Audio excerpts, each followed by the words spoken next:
আল্লাহ রাব্বুল আলামিন জানান ইব্রাহিম আলাইহিস সালাম সর্বপ্রথমে তার আব্বাকে দ্বীনের দাওয়াত দিয়েছিলেন। এখানে সূরা আনআমের ভিতরে কিভাবে দাওয়াত দিয়েছিলেন সে কথা বর্ণনা করেন। এরপরে হযরত ইব্রাহিম আলাইহিস সালাম তার আব্বাকে অথবা চাচাই হোক বা পিতাই হোক যেই হোক না কেন উনি তো নিকটের মানুষ, উনি তো পথভ্রষ্টতার ভিতরে ছিলেন, তাই ওনাকেই প্রথমে দ্বীনের দাওয়াত দেন। কিভাবে দেন? আবার সূরাতুল মারইয়াম 16 নম্বর পারার 41 নম্বর আয়াত থেকে ইব্রাহিম আলাইহিস সালাম তার আব্বাকে কিভাবে দ্বীনের দাওয়াত দিয়েছিলেন আমার আল্লাহ সেটা কি সুন্দরভাবে বর্ণনা করেন। আল্লাহ পাক আমার নবীকে ডেকে বলেন, ও আমার হাবিব, আমার দোস্ত, ওয়াজকুর ফিল কিতাবি ইব্রাহিম ইন্নাহু কানা সিদ্দীকান নাবিয়্যা ইয ক্বালা লিআবিহি ইয়া আবাতি লিমা তা'বুদু মা লা ইয়াসমা'ু ওয়া লা ইউবসিরু ওয়া লা ইউগনি আনকা শাইআ। আল্লাহ পাক আমার নবীকে ডাকলেন 16 নম্বর পারা সূরা মারইয়ামের 41 নম্বর আয়াত। আল্লাহ আমার নবীকে ডেকে বলছে, আমার হাবিব, আমার দোস্ত, ওয়াজকুর ফিল কিতাবি ইব্রাহিম, আপনি ইব্রাহিম আলাইহিস সালামের কথাটা আপনার উম্মতের কাছে ছড়িয়ে দিন, আপনার উম্মতের কাছে বলে দিন, ইন্নাহু কানা সিদ্দীকান নাবিয়্যা, নিশ্চয়ই তিনি ছিলেন একজন সত্যবাদী নবী। জোরে বলুন সুবহানাল্লাহ। আল্লাহ বলেন, ইয ক্বালা লিআবিহি ইয়া আবাতি লিমা তা'বুদু মা লা ইউবসিরু মা লা ইয়াসমা'ু ওয়া লা ইউবসিরু ওয়া লা ইউগনি আনকা শাইআ। ও আমার হাবিব ইব্রাহিম আলাইহিস সালাম যখন তার পিতাকে বলেছিলেন, হে আমার পিতা, ইয়া আবাতি লিমা তা'বুদু মা লা ইয়াসমা'ু, আপনি কেন ওই সমস্ত প্রতিমাগুলোর ইবাদত করেন, কেন আপনি ওই সমস্ত ঠাকুরগুলোর ইবাদত করেন যারা আপনার কথা শুনতে পায় না, যারা আপনাকে দেখতেও পায় না, যারা আপনার কথা শোনে না, যারা আপনাকে দেখে না এবং যারা আপনাকে কোনো উপকারও করতে পারে না। ইব্রাহিম আলাইহিস সালাম আব্বাকে প্রশ্ন করছে, আব্বা আপনি কেন ওই সমস্ত ঠাকুরগুলোর ইবাদত করেন যারা আপনার কথা শুনতেও পায় না, আপনাকে দেখেও না? কেন ওদের ইবাদত করেন? তারা তো আপনার কোনো উপকারও করতে পারে না। হযরত ইব্রাহিম আলাইহিস সালাম আবার পিতাকে ডাক দিলেন, ইয়া আবাতি ইন্নী ক্বাদ জাআনি মিনাল ইলমি মা লাম ইয়াতাকি ফাত্তাবি'নি ওয়াহদিকা ইলা সিরাতিন সাবিয়্যা। হযরত ইব্রাহিম আলাইহিস সালাম আবার পিতাকে ডাক দিয়ে বলেন, হে আমার পিতা, নিশ্চয় ইন্নী ক্বাদ জাআনি মিনাল ইলমি, নিশ্চয়ই আল্লাহর পক্ষ থেকে আমি আপনার কলিজার টুকরা, আমি আপনার ছেলে ইব্রাহিম, আমার উপরে আল্লাহর পক্ষ থেকে এমন জ্ঞান এসেছে, আমার কাছে এমন ইলম আছে, মা লাম ইয়াতিকা, যে জ্ঞান আপনার ভিতরে নাই, যে ইলম আপনার ভিতরে নাই, তাই আমি ইব্রাহিম আপনাকে বলি ফাত্তাবি'নি, আপনি আমাকে অনুসরণ করুন, আপনি আমাকে অনুসরণ করুন, ওয়াহদিকা ইলা সিরাতিন সাবিয়্যা, যদি আপনি আমাকে অনুসরণ করেন আমি ইব্রাহিম আপনাকে সঠিক হেদায়েতের পথটা দেখিয়ে দেব। তাহলে ইব্রাহিম আলাইহিস সালাম আব্বাকে দ্বীনের দাওয়াত দিচ্ছে, এখনো কিভাবে দিচ্ছে আল্লাহ সেটা বর্ণনা করছে। আবার আল্লাহ পাক জানান, হযরত ইব্রাহিম আলাইহিস সালাম আবার পিতাকে ডাক দিলেন, ইয়া আবাতি লা তা'বুদিশ শাইতান শাইতান ইন্নাশ শাইতানা কানা লির-রহমানি আসিয়া ওয়া আমার আব্বা লা তা'বুদিশ শাইতান আপনি শয়তানের ইবাদত করবেন না আপনি কোন শয়তানের অনুসরণ করবেন না নিশ্চয়ই ওই শয়তান রহমানুর রহিম আল্লাহর কাছে সীমা লঙ্ঘন করেছিল সে আল্লাহর কাছে অবাধ্যচারী ওই শয়তানের যেন ইবাদত আপনি করবেন না আবার ইব্রাহিম আলাইহিস সালাম তার পিতাকে ফের ডেকে বলছে ইয়া আবাতি ইন্নী আখাফু আইয়ামাসসাকা আযাবুম মিনার রহমান ফাতাকুনা লিশ-শাইতানি ওয়ালিয়া হযরত ইব্রাহিম আলাইহিস সালাম আমার পিতাকে ডেকে বললেন ও আমার পিতা ইয়া আবাতি ইয়া আবাতি ইয়া আবাতি ইন্নী আখাফু আইয়ামাসসাকা আযাবুম মিনার রহমান আমি ইব্রাহিম আপনার ব্যাপারে ভয় করি যে অতি শীঘ্রই আল্লাহর পক্ষ থেকে আযাব আপনাকে গ্রাস করবে আপনি যে কাজে আছেন আপনি যে প্রতিমাদের ইবাদত করেন এর কারণে আল্লাহর পক্ষ থেকে আপনার উপরে আযাব আসবে ও আমার আব্বাজান তাই আপনাকে আমি সতর্ক করছি আপনি ওই সমস্ত ঠাকুর ও শয়তানের ইবাদত করবেন না জেনে রাখবেন আল্লাহর পক্ষ থেকে যখন আপনার উপরে আযাব এসে যাবে ওই সময় আপনার কোনো সাহায্যকারী থাকবে না ওই সময় শয়তান আপনার বন্ধু হয়ে যাবে আব্বাকে বারবার সতর্ক করছে কিন্তু বিভিন্ন ভাবে আব্বা আপনি ওদের ইবাদত করবেন না আপনি শয়তানের ইবাদত করবেন না ওরা কথা বলতে পারে না আপনার কথা শোনে না কেন ওদের ইবাদত করেন আপনাকে কোনো উপকার করতে পারে না বিভিন্ন ভাবে ইব্রাহিম আলাইহিস সালাম তার আপনাকে বোঝাচ্ছে আব্বা শুনেছিল আজার শোনেনি বরং আজর ইব্রাহিম আলাইহিস সালামের কথা না শুনে কি বলেছিলেন আজর ইব্রাহিমের কথা শোনেনি আজকে ওলামা হযরতরা বারবার আপনাকে নামাজের কথা বলছে আপনাকে দ্বীন শরিয়াতের মধ্যে আসতে বলছে আপনারা শুনছেন না হেদায়েত পাচ্ছেন না আসলে হেদায়েতটা কিন্তু কোনো আলেমের হাতে না হেদায়েতটা কোনো হুজুরের হাতে না হেদায়েত কার হাতে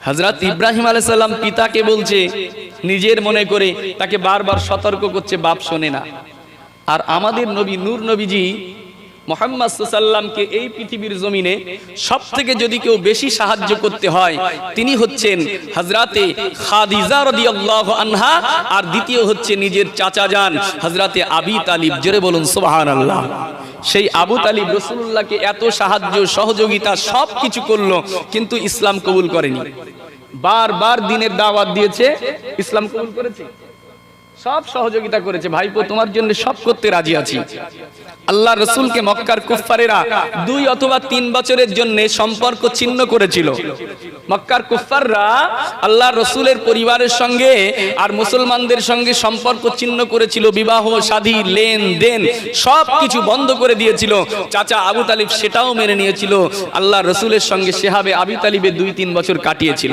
সব কষ্ট সব যন্ত্রণা মানতে রাজি ছিলেন কিন্তু ইসলাম ঈমান আনেনি কেন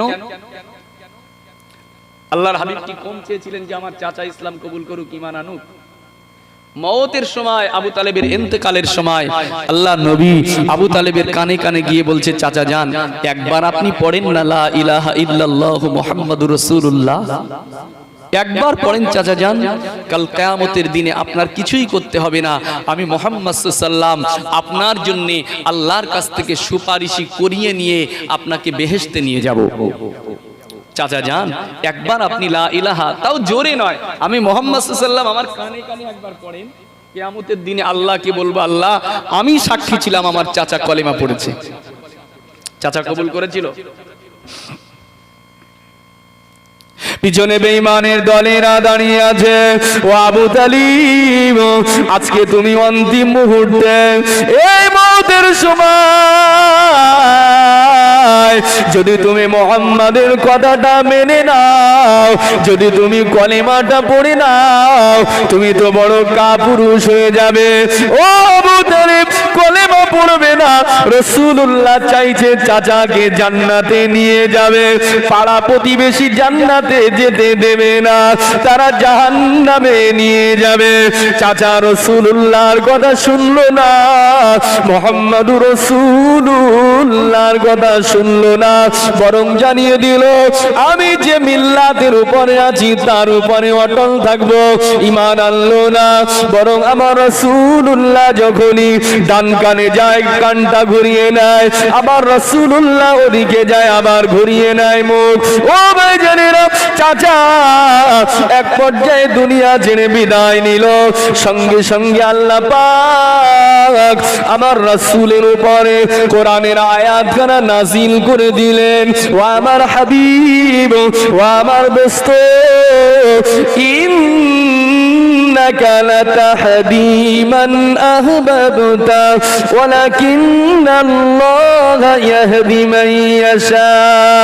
আল্লাহ পাক আমার নবীকে ডেকে বললেন, ও আমার হাবিব, আপনি যাকে ভালোবাসেন, ইন্নাকা লাতাহদি মান আহবাবতা, আপনি যাকে ভালোবাসেন, আপনার হৃদয়ে যার ভালোবাসা আছে, আপনি তাকে হিদায়াত দিতে পারবেন না। আপনার হাতে হিদায়াত নয়, বরং আমি আল্লাহ জানিয়ে দিলাম ওয়ালাকিন্নাল্লাহা ইয়াহদি মান ইয়াশা, কিন্তু আল্লাহ পাক যাকে চায় তাকে হিদায়াত দেয়।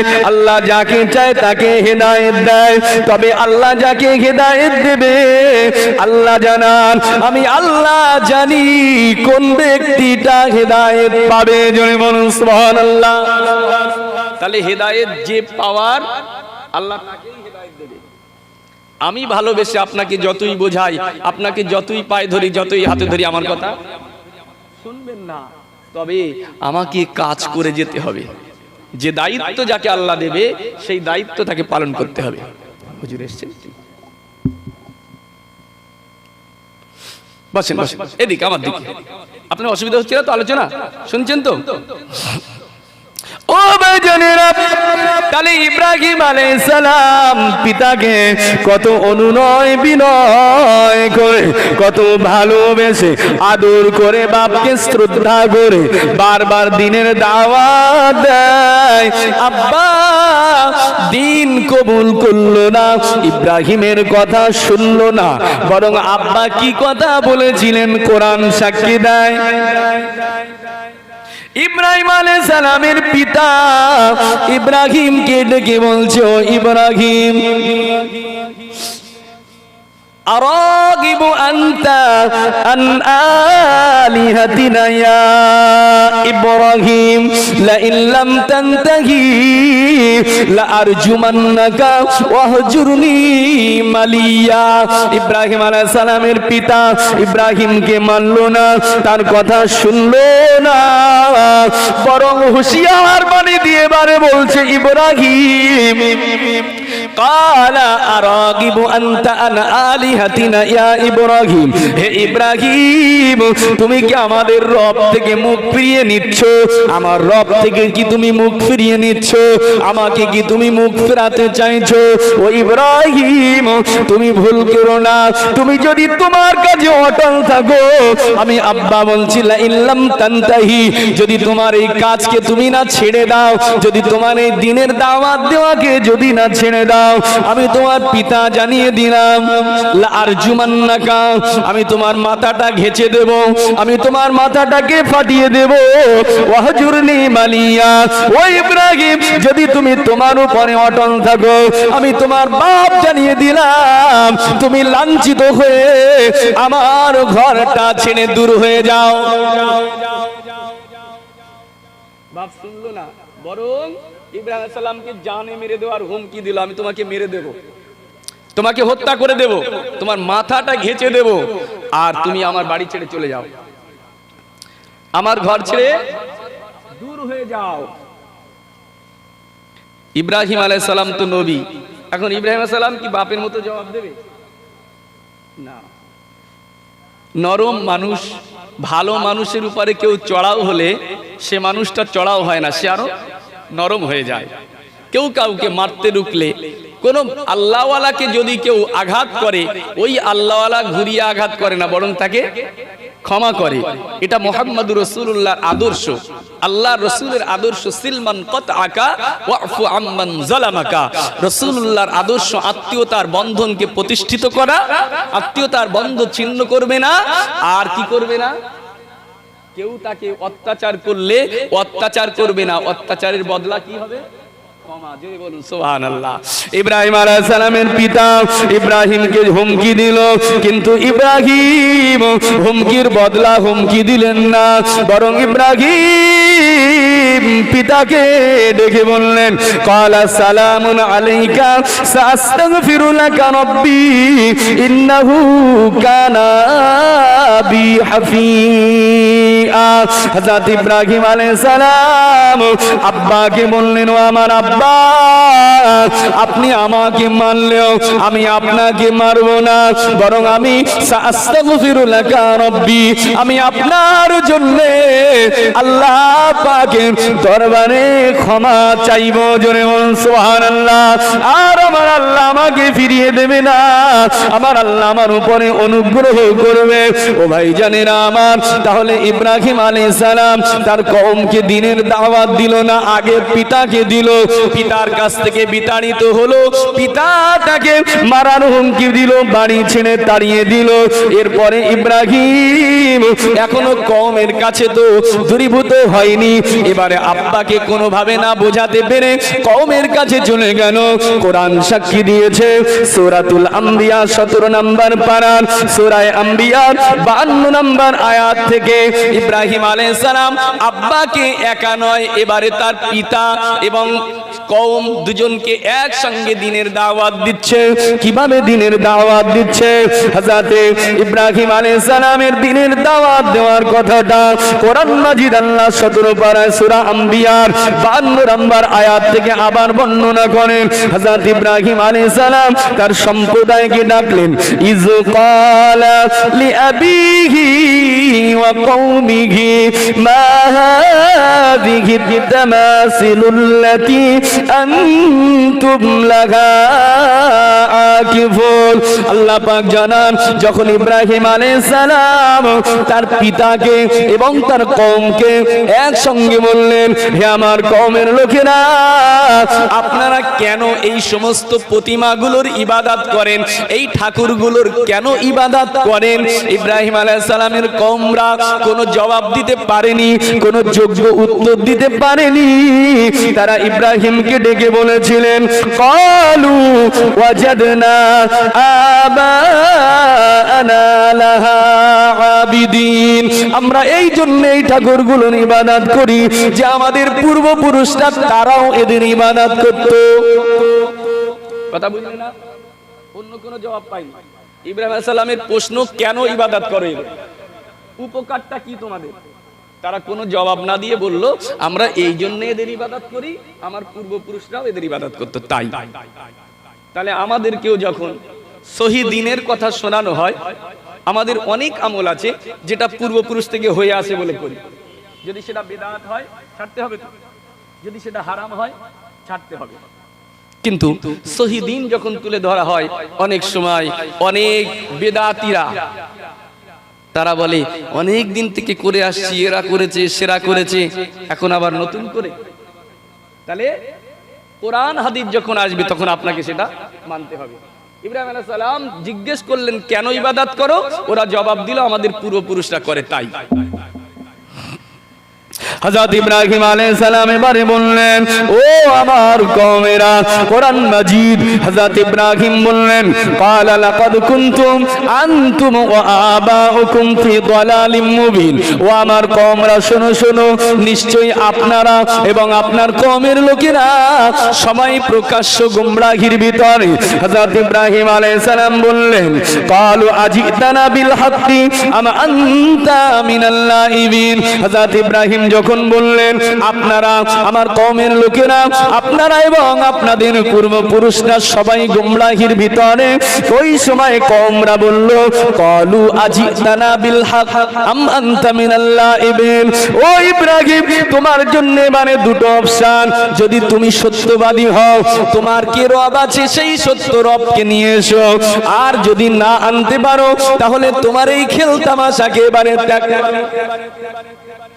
কওমরা এবার চ্যালেঞ্জ দিয়েছে, ইব্রাহিম তুমি তো আমাদের ঠাকুরদের ব্যাপারে, আমাদের ইলাহাদের ব্যাপারে প্রশ্ন তুলছো, তোমার কাছে যদি সত্য কেউ থাকে, কোন রব, তাকে নিয়ে এসো, আর যদি না আনতে পারো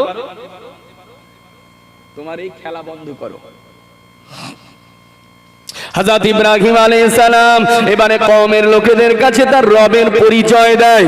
কোরআন মাজিদ 17 নম্বর পারায় সূরা আম্বিয়ার 56 নম্বর আয়াত, হযরত ইব্রাহিম তাদেরকে বললেন, ও আমার কওমের লোকেরা, আমার রবের পরিচয়টা নিয়ে নেন। হযরত ইব্রাহিম আলাইহিস সালাম পরিচয় দিচ্ছেন, ক্বালা বাল রাব্বুকুম রাব্বুস সামাওয়াতি ওয়াল আরদিল্লাযী ফাতারাহুন্না ওয়া আনা আলা যালিকুম মিনাশ শাহিদিন।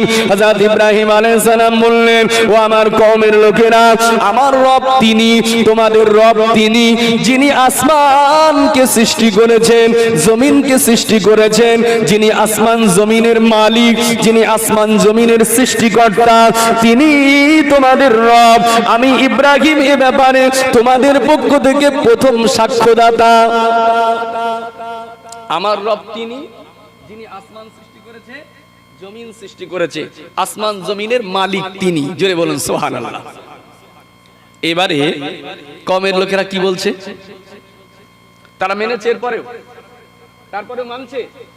ইব্রাহিম আলাইহিস সালাম যখন কোনো ভাবে বাবা বাছা করিয়ে, আব্বা চাচা দাদা ভাই বহু করে বুঝিয়ে যখন কোনো ভাবে শোনে না, ইব্রাহিম আলাইহিস সালাম এবার একটু শক্ত হয়েছে, এবার একটু কড়া মেজাজ দিয়ে এবার বলছে,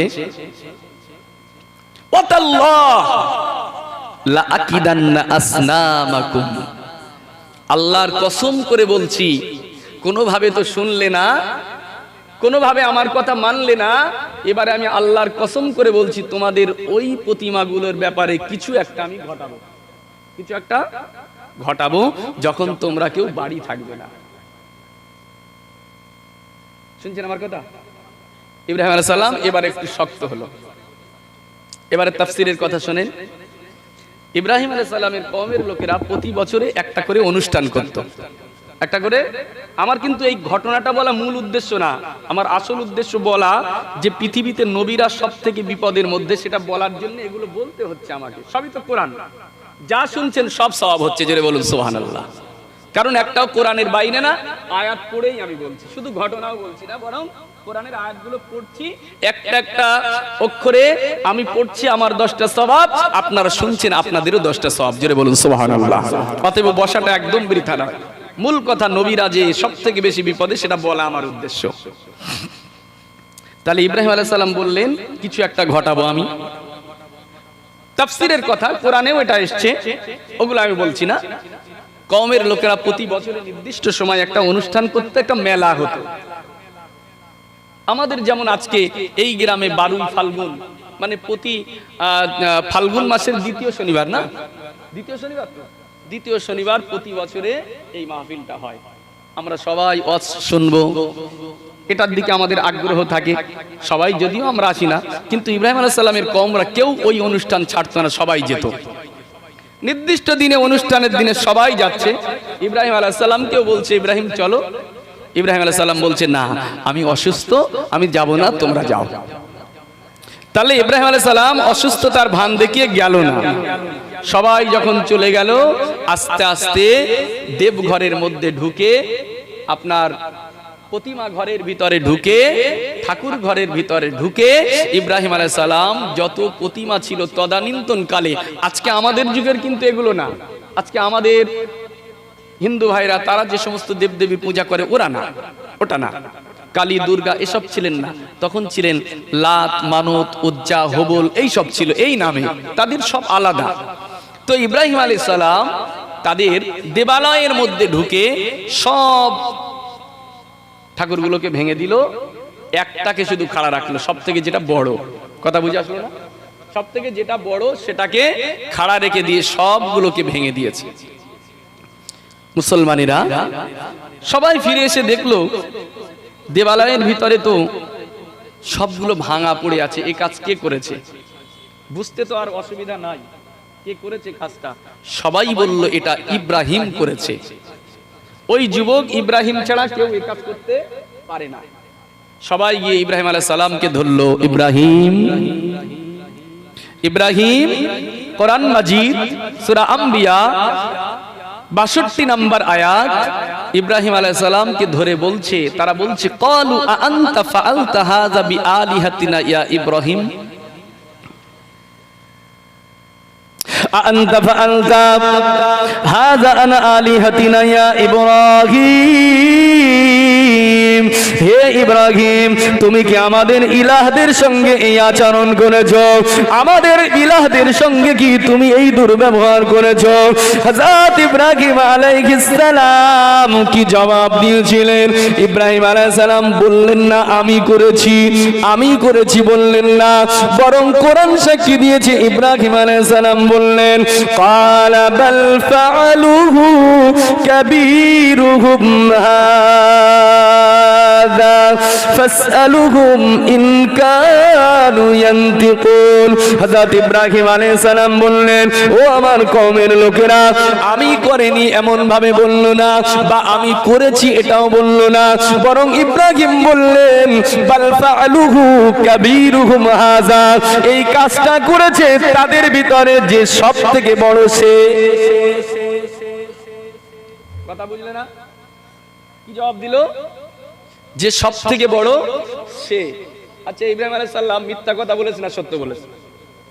হ্যাঁ সত্য বলেছে।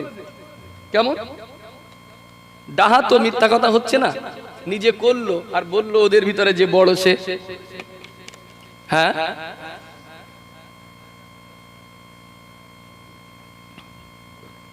তাহলে ইব্রাহিম আলাইহিস সালাম বললেন ওদের মধ্যে যে বড় সেই করেছে, যাও ওদের জিজ্ঞেস করে দেখো যদি ওরা কথা বলে। কথা বলতে পারবে? ওদের তো রাগ হয়ে গেল। আসলে শোনেন, ইব্রাহিম আলাইহিস সালাম বললেন যে ওদের মধ্যে যে বড়, আসলে এটা মিথ্যা কথাই, কিন্তু আসলে নবীদেরকে আল্লাহ এত বড় মেধা দিয়ে পাঠিয়েছে, এত বড় ইলম দিয়ে পাঠিয়েছে যে নবী আলাইহিমুস সালামরা অনেক কাজ হিকমতের সঙ্গে করেন। তিনি তো ছোটখাটো কোন নবী নয়, তিনি তো আল্লাহর একজন জলিলুল কদর নবী। আল্লাহ পাক সমস্ত নবীকে বড় মেধা দিয়ে পাঠিয়েছে, সমস্ত নবীকে আল্লাহ অনেক বড় ইলমের অধিকারী বানিয়ে দিয়েছে। ও মুসলমানেরা, ও নওজোয়ান তরুণেরা, হযরত ইব্রাহিম আলাইহিস সালাম এখানে মান্তিক দিয়ে বুঝিয়ে দিলেন, যুক্তির নিরিখে বুঝিয়ে দিলেন আসলে আমি ইব্রাহিম ওটা করেছি। ইব্রাহিম আলাইহিস সালামের উদ্দেশ্য ছিল নিজের দিকে বলা, কিন্তু বলে দিল ওদের মধ্যে যে বড়। আসলে শুনে রেখে দেন, ওই সময়ে ইব্রাহিম আলাইহিস সালামের যুগে শুধু তো ওই প্রতিমা নয়, কওমের লোকেরা নয়, বরং গোটা পৃথিবীতে কেউ তো আল্লাহর কাছে মর্যাদার দিকে ইব্রাহিম আলাইহিস সালামের থেকে বড় আর কেউ ছিলেন না।